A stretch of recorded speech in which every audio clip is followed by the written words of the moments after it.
and said, Pops, we are with you, we love you, we are standing by you. Anything that you need, you know we got you. But most importantly, the Lord has you best.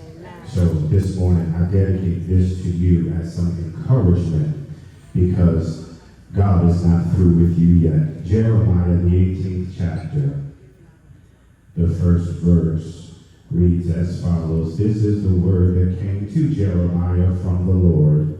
Go down at once to the potter's house. There I will reveal my words to you. So I went down to the potter's house, and there he was working away at the wheel. But the jar that he was making from clay became flawed in the potter's hand. So he made it into another jar, as it seemed right for him to do. The word of the Lord came to me, house of Israel.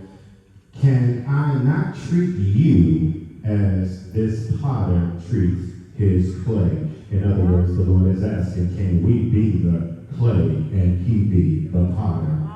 Just like the clay in the potter's hand, so are you in my hand, house of Israel. At one moment, I might announce concerning a nation or a kingdom that I will uproot, tear down, destroy it.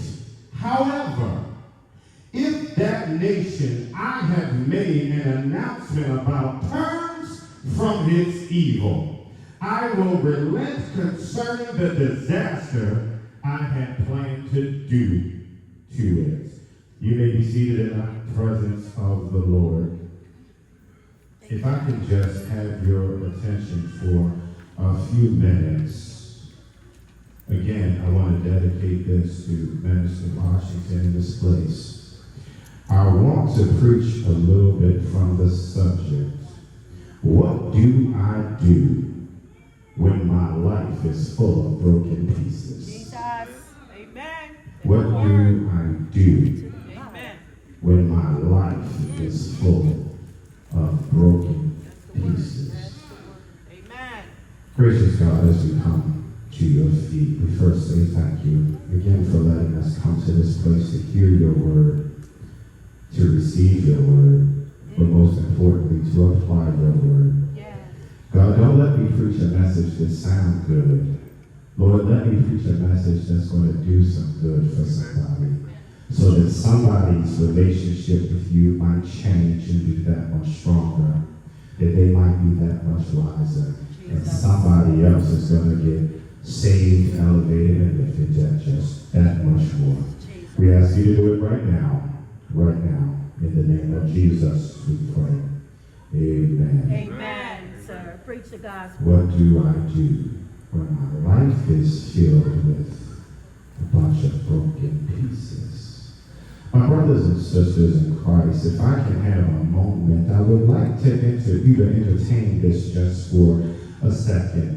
Have you ever wondered why God allows us as people to enter into and remain for some time in a state where the idea of life as we have come to know it down and through the years is completely fractured and unrecognizable after all of the work we have put into a life to fulfill what we feel is our dream, our vision, and our purpose.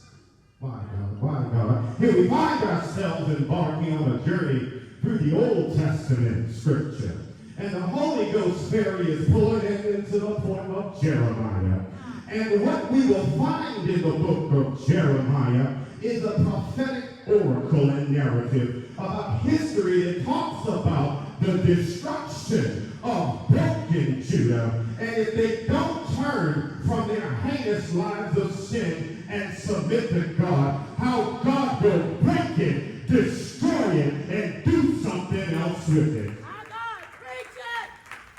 Judah in the days of Jeremiah. Judah was a nation that had forgotten that God existed. Your mind, if I talk real talk for a minute. All through the scope of his prophecy, across the 40 years or more that Jeremiah preached it to this nation, we see this this wonderful society of people dives right into the pit of hell. Chaos was spreading all through the land. Corruption was widespread in the government. Morality consistently declining. Evil was infecting the people. The life of the nation gradually becoming more and more hellish. And if we stop for a minute and look at our situation today, right here in 2023, America has a nation which is rapidly forgetting that their God, the God that brought them out of the travesties over and over again, they are forgetting about the God that delivered them from the harsh clutches of the English rule and gave them independence on July 4th, 1776. Our folks, I'm talking about folks that look like me and you, are forgetting about the God that released them from the blatant clutches of slavery, Jim Crow, and racial inequality. We got corruption in our government spreading from the White House in D.C. all the way down to the outhouse in Rural Town, Mississippi. The moral fiber of our people is losing consistency. We got men marrying men and women marrying women. Folk can't discipline children in fear that the government is going to step in and do away with them. And if I can talk real show up, the cemeteries and the jailhouses are building up because can't nobody say nothing to these babies without mama and daddy wanting to fight. Thus we got a school system full of delinquents, and the answer to the problem, according to this machine we call the system, is to medicate our babies and give them lifelong diagnosis of schizophrenia and ADHD, when most of them little rascals need is some attention from their mama and some attention from their daddy and an occasional high parts whooping from some of everybody. Institutions of American life are being shaken by frequent panics. We got wildfires up in the north. We got messed up systems in the water in the west. And now that we have made it through this pandemic of COVID-19, we are still a nation that is torn apart with high prices of gasoline. Eggs are 300% more than they were 5 years ago. Laws that were in place that give women choices about their body have been removed without putting education in place that's going to help these young girls make better decisions. I stopped by here to let you know we are in a place of broken pieces. Even in our own lives, I'm talking about right here. I'm coming to a ground roof thing. Even in our own lives, we find ourselves in the midst of hell and confusion. We do what we want. We do what we want to do. We say the things that we want to say. We act like we want to act. All in the process of us living in a life of sin and not living a life that is holy, we are destroying ourselves to a point where God has to and God will come in and break up some stuff for us to become new creations in Jesus Christ. Because what he once created in his perfect image, he no longer recognizes anymore.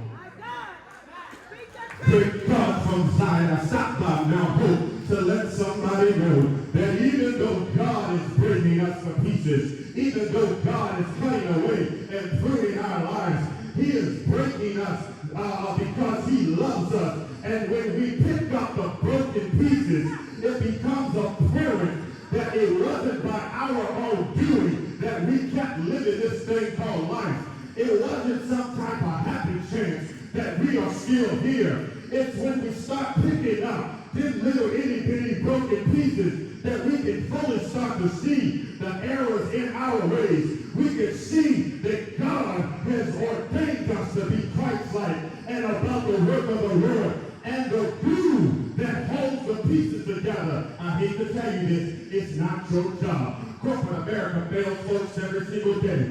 You will come to realize that it's not your money that's keeping keeping things together. Money comes, and guess what? So the bills. Money's go.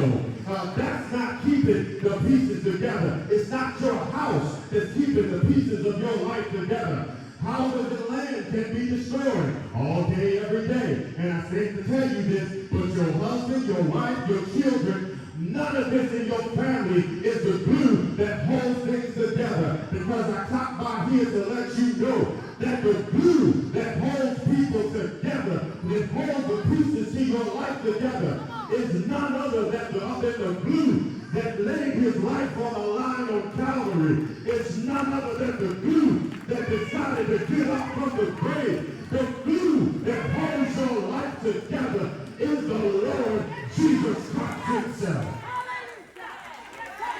The Bible says that Jeremiah went down into the potter's house. And in the potter's house was a potter working away in the wheel. But the jar that the potter was working on, the Bible says that the jar became flawed.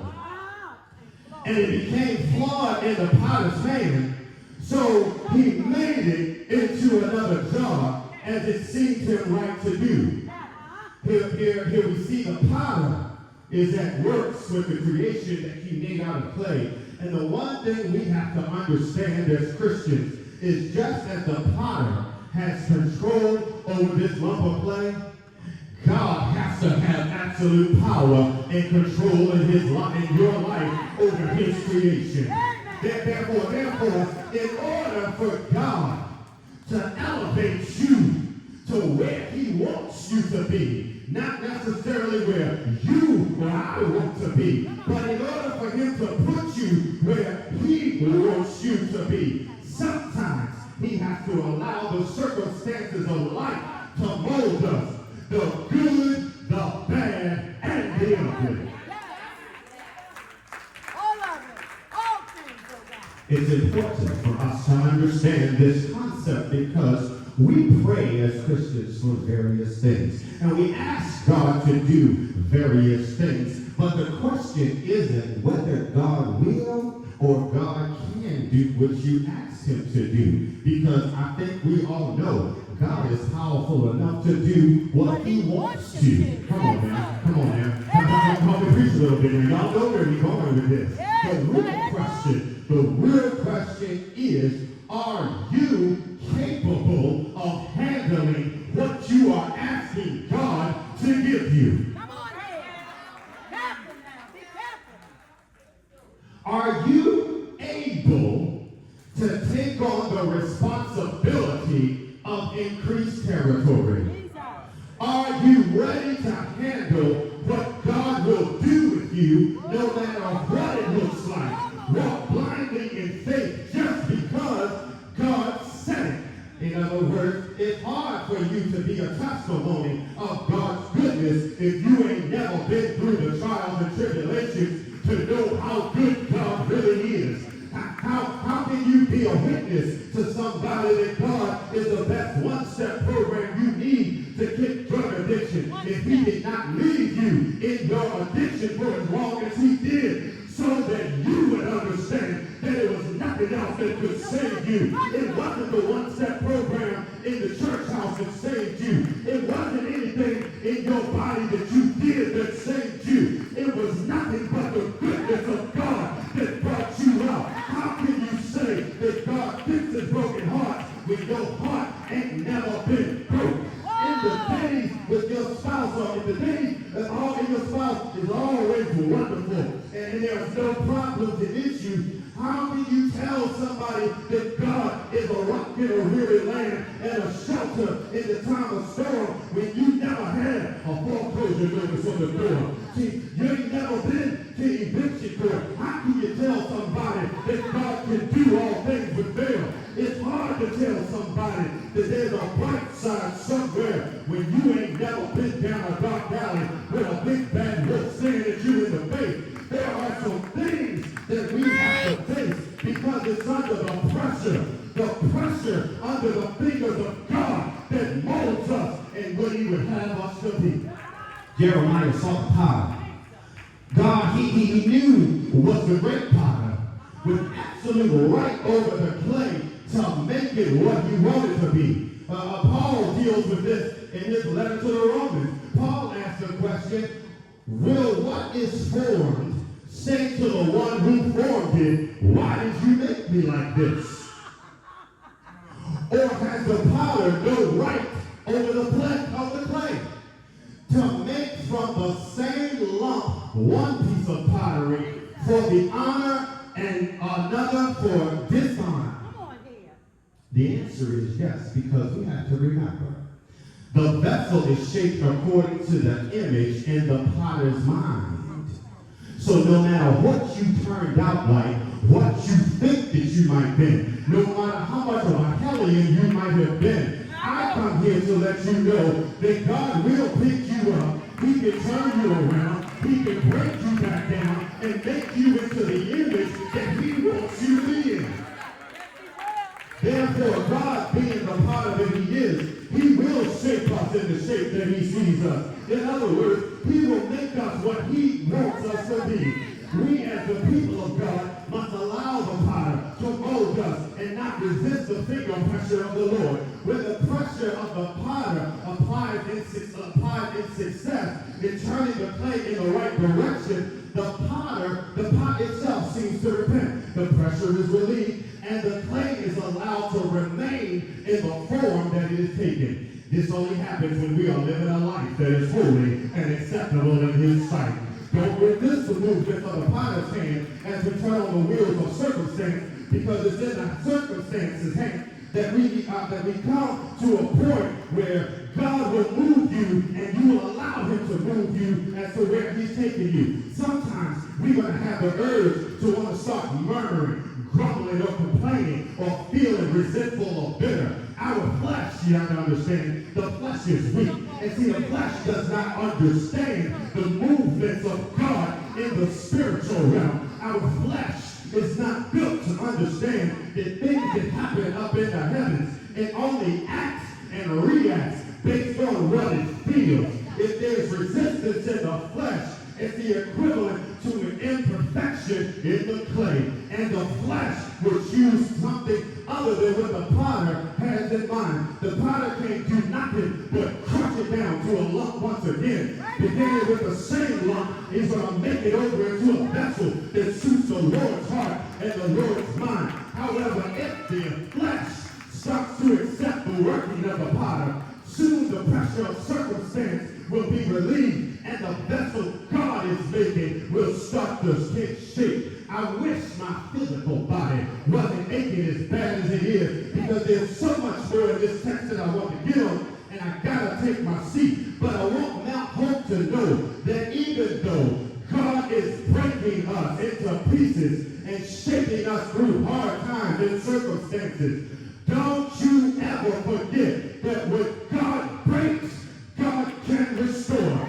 God the potter wants to put us back together again. It was never by design for us to be left in a lump of clay, and it was never meant for us to be consistently picking up broken pieces. No matter how broke you think you are, God wants to put you back together again. If your relationship is broke, he wants to put that back together again. If your pockets are broke, I'm talking about when your money is tight and your change is strange, your credit can't get it, and an IOU just simply won't do. God wants to fix your situation and put you back together again. If you sugar pie honey bun don't like you this week and things are fractured over in your relationship, I dare you to turn it over to God and watch him work it out. Because he will even put the crazy or crazy back together again. The power wants to put us back together again. I believe the songwriter said it something like this: in case you have fallen by the wayside of life, dreams and visions shattered, you are broken inside.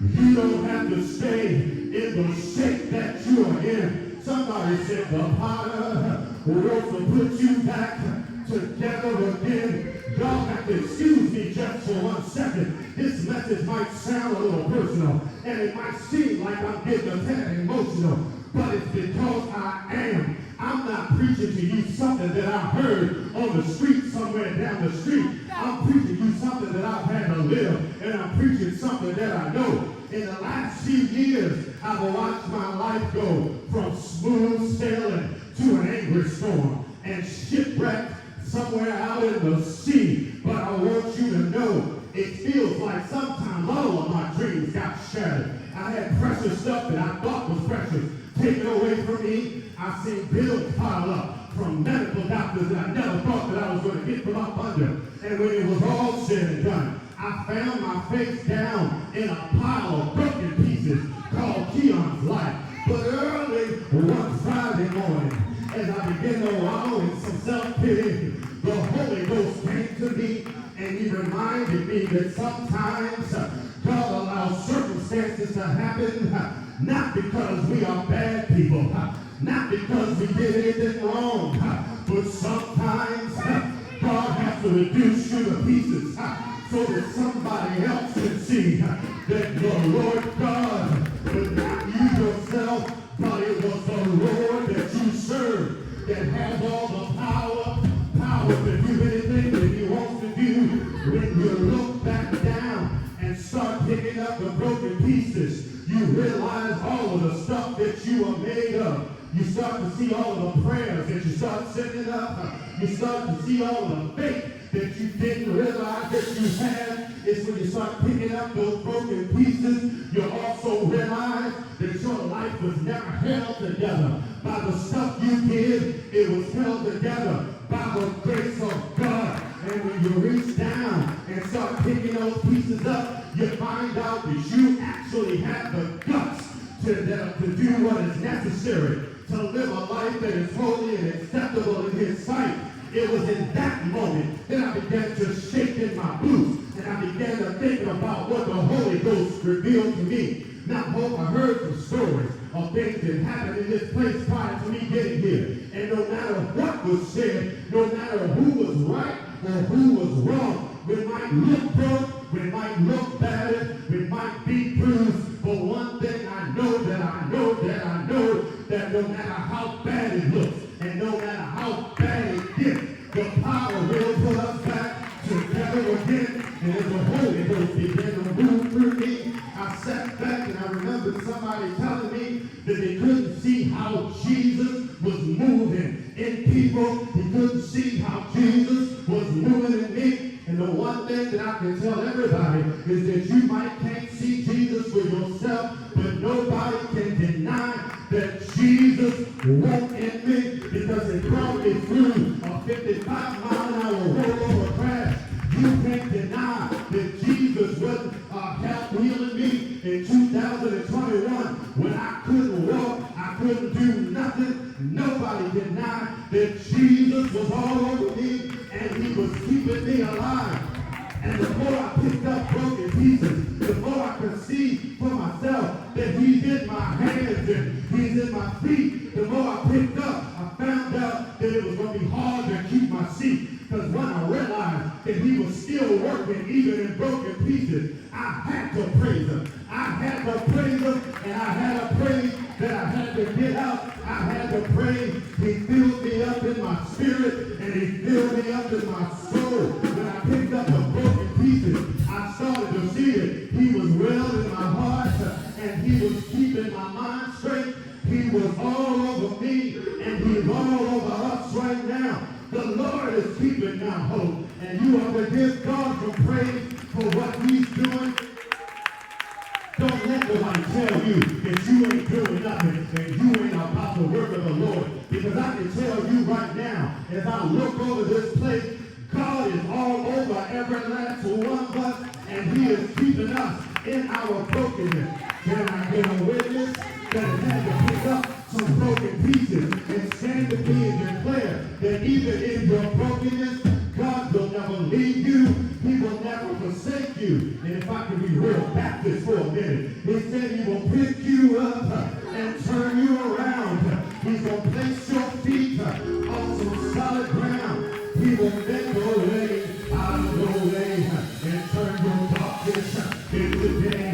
I've known God to try your weeping eyes and he will heal your sin-sick soul. Lord have mercy. I know I ain't lying because there was a woman with an issue of blood that struggled for 12 long years.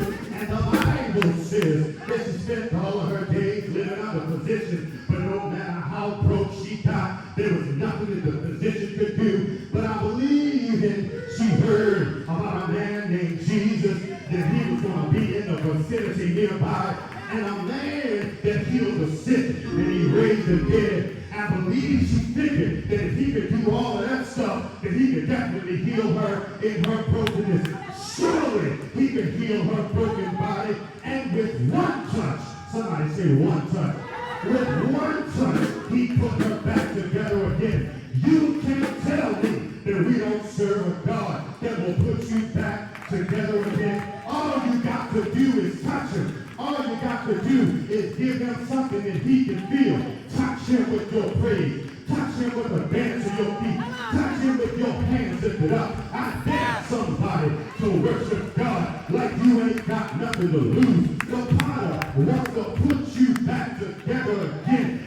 You who are broken, I dare you to stop by the potter's house. You who need mending, stop by the potter's house. I dare somebody to give him the fragments of your broken life. The potter wants to put you back together again with God. I'm trying to let this thing go, but the more I think about it, the more you need to know there is joy that can be found in the potter's house. There is peace that can be found in the potter's house. There is deliverance in the potter's house. But most of all, there is salvation in the potter's house. As I take my seat, I want to let Preacher Washington know, way up in Springfield, Massachusetts, that no matter how bad your situation gets, no matter how hard it might be to understand, even when you just don't get it or understand why, I want you to know that your